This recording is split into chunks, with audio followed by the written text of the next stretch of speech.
Good morning, good morning, good morning, everyone. This is Pinky, the housewife, and today it is Thursday, October the 3rd, okay? And I'm coming to you with a new information on uh, the latest update on Sean P. Diddy Combs. Yes, I am. More outlandish things. This man people are truly coming out. Truly coming out. All right. But before I get started, let me go ahead and I want to welcome everybody to the Pink House and then have everybody go ahead and hit that like button. That's the thumbs up. And then subscribe to the channel if you have not just subscribed. I'm going to go ahead and thank you all for doing that. And let's go ahead and get on with the matter at hand. Let me just put out a graphic warning content just in case. You never know where this may lead to. All right. And so Sean P. Diddy Combs, or Puffy Puff Daddy, or whatever you want to call him, uh, Diddy is facing more than 120 more victims that have came out. Okay, including a 9-year-old at the time, allegedly. So we do have an attorney here that's going to go over this in this video. And the information will be left down in my description box at the bottom of my description box. This is a credit goes to Stephen A. Smith, and the attorney. Okay.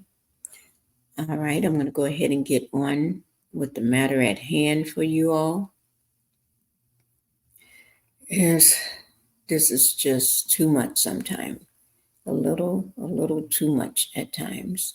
All right. So let me go ahead and get on with the matter at hand for you.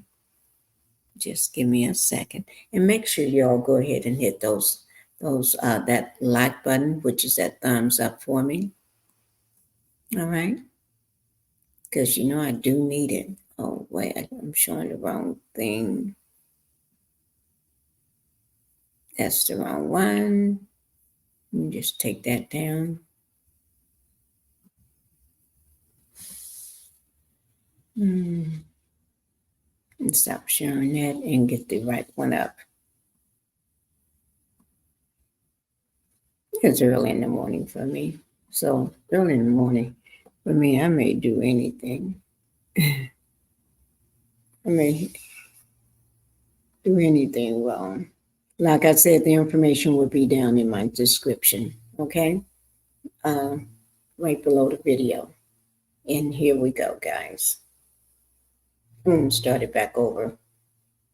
Joining me now is the man who is representing the more than 100 men and women who plan to file civil suits against Sean Diddy Combs. Tony Busby, who's representing about 120 people, held a press conference yesterday at his firm in Houston, Texas.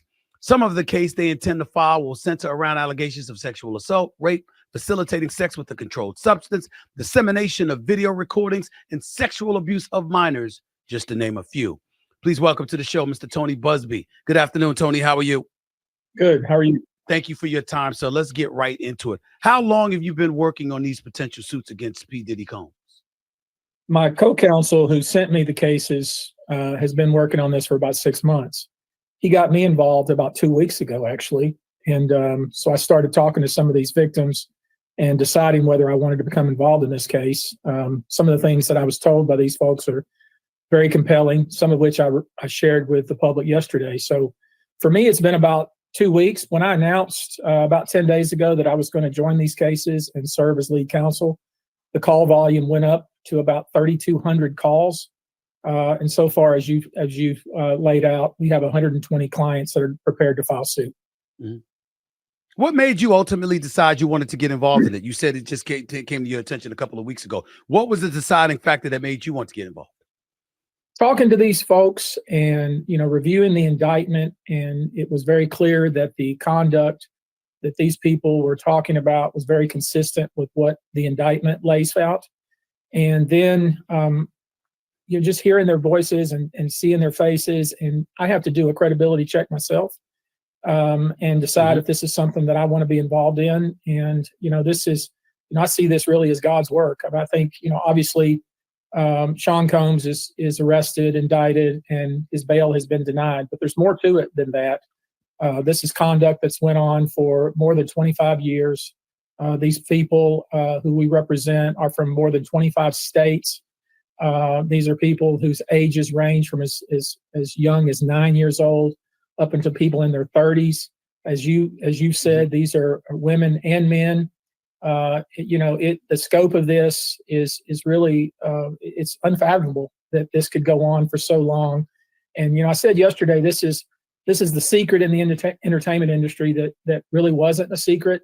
And I think people are shocked to learn that this went on for so long, and some of the things that people say happened to them. And I think because of the indictment, because the federal government got involved, I think because the arrest and because of the denial of bail really gave people, really emboldened people to step forward and be counted and tell their stories. It's interesting because before I get to additional questions, you talked about vetting them yourself and what have you. One would ask, the suspicious minds would ask, 2 weeks, is that enough vetting that could have possibly, is that enough time to have vetted all of these people to the point where you feel comfortable and secure in representing them? What do you say as a response to cynics with such questions? There's better than me, there's always cynics, and there's always people that like to sit back and criticize. And, that's just the nature of the business. And, I've been in this business for almost 30 years. I would say that we have more than 90 people who did the initial screening and vetting. Then we have Houston Police Department personnel who also are part of the vetting process. Then we have a team of lawyers that are also a part of that. And then, I've personally spoken to many of these folks myself. And then ultimately, as we start to file the case, I will talk to each one of these people just to make sure because, it's a high profile case. It's just like, other cases I've been involved in. If I put my brand on it, I'm going to make sure that it's something that I feel comfortable with and that I'm fully behind, because, these cases are tough enough themselves. Typically it comes down to circumstantial evidence, corroborating evidence from witnesses that saw this or that. And then it comes down to the word of the victim versus the words of the various perpetrators. What impact did the federal indictment have on the volume of suits you're now intending to file? I think it had a big impact. I think the original impact probably was the Cassie situation and the video that was released. I think it was known that there was a federal investigation going. The migrants shouldn't be the only ones getting all these free benefits. That's why I'm finna show y'all how to grab $5,800 right now, straight from Uncle Sam, for free. Let me put y'all on game real quick. The Gov set aside billions of dollars of funding to put these illegals up in fancy hotels. Forward, there have been several lawsuits, and there's been more. I think there's been as many as 7 so far against Sean Combs and other people. And then the indictment, the arrest, and then the denial of bail. And then, of course, us announcing that, look, there are a lot of people that intend to pursue these cases. Please come forward. If you're a witness, please come forward. If you have evidence, please come forward. I think that was instrumental in what we're seeing now. Ever since, in 24 hours, we've received 12,000 calls, if you can believe that. Now, I don't know if that's going to 12,000 calls. Yes, sir. You said 12,000 calls. You received 12,000 calls? Now, that doesn't mean 12,000 people who claim to be victimized. It just means 12,000 people have called this line that we published yesterday. And obviously, as you know, there's going to be people with crank calls and people with foolishness and people with malcontent. But we are sifting through that and trying to make sure that we identify and vet people that have real claims, legitimate, credible claims. Right now, we're talking about 120 people from 25 different states for conduct that occurred over 25 years. 25 different states? Is that what you said? Not cities. You said 25 different states. Yeah. Yeah, because, a lot of these parties obviously took place in Los Angeles, New York, Manhattan, or the Hamptons, and Miami. And a lot of these people were flown in. And this wasn't a secret. I mean, it was known that people were being flown in for these parties. People were being paid cash to attend these parties. People were being identified at clubs or at concerts or on the street even, and invited to these parties. So you have that group of people that are involved. And then you have another group, and maybe this is the more sinister situation where, young people with stars in their eyes wanting to break into the entertainment industry with promises of stardom, who are taken advantage of, in some cases allegedly drugged and abused, and basically just left behind, with shame and guilt. What I'm looking at, obviously, you have an individual who has been indicted and arrested and whose bail has been denied, and obviously he's obviously a target of this. But I'm looking more, in addition to that, of course, who else was involved? What venues were involved? Right. Who sponsored some of this conduct? Who benefited from this? Who profited from this? Who was there in the room? Who encouraged this? Facilitated this? Didn't say a word about it? Kept it hush hush. I mean, you can only imagine the number of entities and individuals that could potentially be complicit in all this. Mr. Busby, and I'm getting there. I was going right there because you talk about the complicitness of those others that may have been involved. I want to know of the survivors, the accusers, whatever word is appropriate. Do they talk about, and have they talked about Diddy Combs, or have they named names and provided names of other, dare I say, co-conspirators in all of this? What can you tell us on that front? We have a long list of names. And obviously, this is a very sensitive situation. The worst thing we could do is name somebody who was involved or allegedly involved and not have our ducks in a row. I'm not going to do that. I'm not going to be involved in ruining someone's reputation by making a mistake. Obviously a lot of this is hard to corroborate. I mean, you're talking about a situation where somebody is, who thinks that all their dreams are about to come true. They're there with somebody who's a mega star and other stars in the room, and they think all kinds of good things are going to happen to them, and probably the worst thing that could happen to them happens. But yes, there are people who owned private homes, people who owned private venues, people that were in the room, people that I'm going to allege knew what was going on and either participated in it, encouraged it, egged it on, if you will, or somehow benefited from it. And that's going to be different for every case. I mean, these are individual cases at different points in time with different people involved, and there'll be different defendants in each case. Without naming names, because certainly I appreciate you being responsible enough, and dare I say I would have been responsible enough to say I'm not going to even get into names of allegations. I wouldn't put that out there. But may I ask you from a general perspective or a generic perspective, are these alleged co-conspirators, are they public figures? Are they well-known people in Hollywood, in the music industry? Are they people who worked for P. Diddy Combs? Could you be... Were you born between 1959 and 1969? If so, you can get a Le Creuset cookware set completely free. And I can tell you right now, this is going to upset a ton of people because... Specific in that regard. I would say yes to all the above. Yeah. Yes to all of the above. All the above. People that names that you would know, some people's names you wouldn't know, but are people that are in management or executive positions.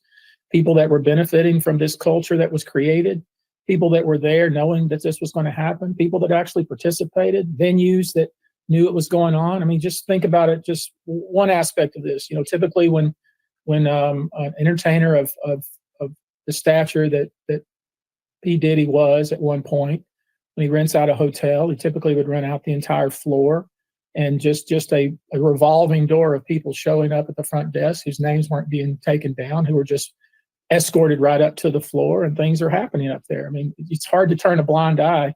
If you have any common sense whatsoever, you know what's going on.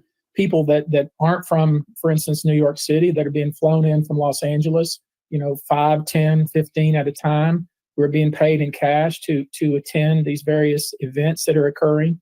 People that are identified in the crowd of a show and asked to come backstage, and then they're whisked off to some other party, and they find themselves in the morning, not knowing what had happened because they've been drugged, and they're injured, and they're feeling shameful and blaming themselves. I mean, you can only imagine the various individual scenarios, but the common theme throughout this, at least from what I've gathered, is there's always some sort of drug involved. There's always some sort of drink that I believe will be able to show was spiked in some way with some kind of drug that caused these individuals not to really be able to fight back, perhaps as much as they might have.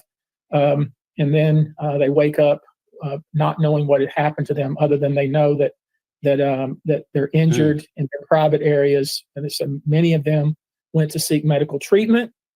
Some of them were drug tested when they did so. I mean, there's several of these individuals who their drug test came back with some weird, I hadn't even heard of this.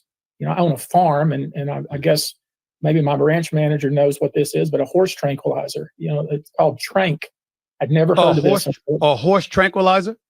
A horse tranquilizer. I mean, it's just ridiculous. You just outrageous when you think about it. But, how did this get into these people's bloodstream? It's just, I think we're just now scratching the surface of this.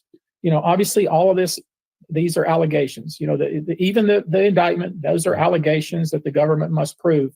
But you have a lot of people coming forward saying the same thing. All of it is very similar. And, you have, one of the things I've said, and I think it's true, you have a lot of people right now out there who are watching this happen, who are probably scrubbing their social media, who are probably searching their memories, who are probably deleting texts and data from their phones, and are probably very nervous right now. And I would think they should be. I'm not going to get in too much to the 9-year-old because that's a child. There's no explanation for that. Zero. Okay. But when you talk about some of these survivors, you hear about half of them are men, half are women. 25 were minors at the time of the alleged incidents. Number one, is that true? And number two, when strictly speaking about the adults, what about those who would say, what are we talking about here? If they were flown in, they were quote unquote sex workers, they knew what they were getting into, it was complicit, it might be reprehensible in some people's eyes, but as Diddy's lawyer said on television weeks ago, it's one thing to be unethical, it's another thing to be illegal, and it wasn't illegal because they were given the impression that it was adult consent involved. What does Mr. Tony Busby say to that? I think every case stands on its own merit. I think I could imagine a scenario where somebody was either through a broker or maybe a staff member who went and collected individuals, promised them payment to come and be, you all have heard of atmosphere girls or people to attend parties for the atmosphere, and then those people to be taken advantage of and not being allowed to leave and being coerced to do things that perhaps they didn't expect they would have to do. I don't think that's outside the bounds of imagination. But I will say that with regard to a minor, when that's involved, it doesn't matter whether there's payment and consent or attempted consent. Obviously, under the law, you cannot consent to that kind of conduct when you're a minor.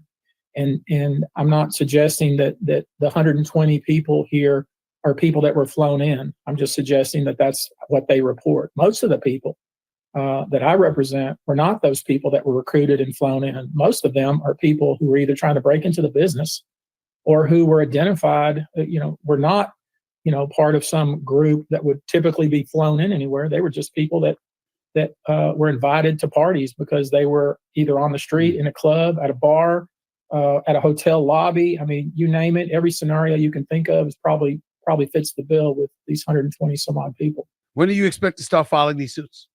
I'm hoping to file. I wanted to do it in a week, but to be realistic, I said 30 days. But I expect within 30 days we'll start filing individual cases, and we'll continue to file individual cases, and we'll pursue them aggressively. And obviously, it's a Herculean task when you're dealing with a lot of different individuals with each of them has a different case, different evidence, different defendants, different venue, different law that applies. So it's a tough task, but it's an important task because I look forward to it. Your thoughts or your words to people who would say, well, you had a press conference yesterday and it was very, very dramatic. There's over 120 cases that you're going to aim in the direction of P. Diddy Combs, and you're still searching for additional evidence, et cetera, et cetera. So the argument will be made that you don't really have a lock solid case against this man at this particular moment in time. They would say, why have the press conference at all at this particular juncture as you did yesterday? To that, you say what, sir? To that, I say, could I file the cases against Sean Combs right now? Absolutely. Yeah. But I want to make sure I capture a wide net and capture everybody involved. And that's what I'm trying to do. And part of the purpose of the press conference was to encourage people that witnessed some of these events to come forward. And that's happening now, because I want to make sure when we file the case that we don't just, I want to say it like this, Sean Combs, obviously has a lot of trouble on his plate right now. And, he ain't going anywhere. I want to make sure that anyone that facilitated this, egged it on, participated, benefited from, profited from, they're involved too, because that's really what needs to happen here. It happens in other cases like that. You want to make sure that you include everyone, especially those that enabled and were complicit. So Tony Busby, to close this interview, you're saying, and I want to make sure I'm quoting you accurately, Sean Diddy Combs is not the only person you're after. You're after anyone who was involved, anyone who was complicit, public figure, private figure, business folks, industries, etc. You don't give a damn who it is. You want them all. That's what you're here to do. Is that correct? I think you summed it up perfectly. Yes, that's true.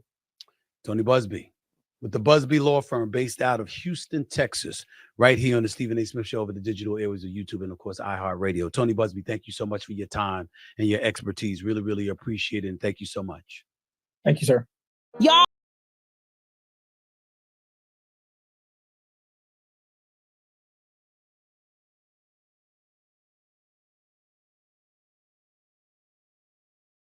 All right. Thank you, guys. That was very informative. We needed to know more. Attorney Busby, he knows his stuff. Thank you for having him explain a little more. So it looks like it doesn't matter the age for P. Diddy. It doesn't matter the age. And I've been thinking about this. What if the person is just a hypothetical, and it's just my opinion? What if the person that he gives that drink to, allegedly he gives that drink to, that contains that drink in it, and that person have health conditions? Not everybody can drink anything and everything. Not everybody can consume anything and everything. That person may have a serious health condition. Just because they're walking and looking good, that don't mean they don't have something wrong with them, a serious health condition. You see where I'm going with this?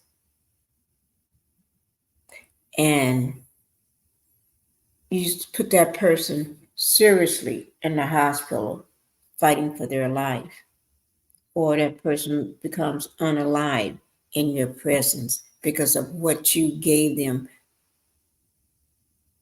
so that you can have your freak off.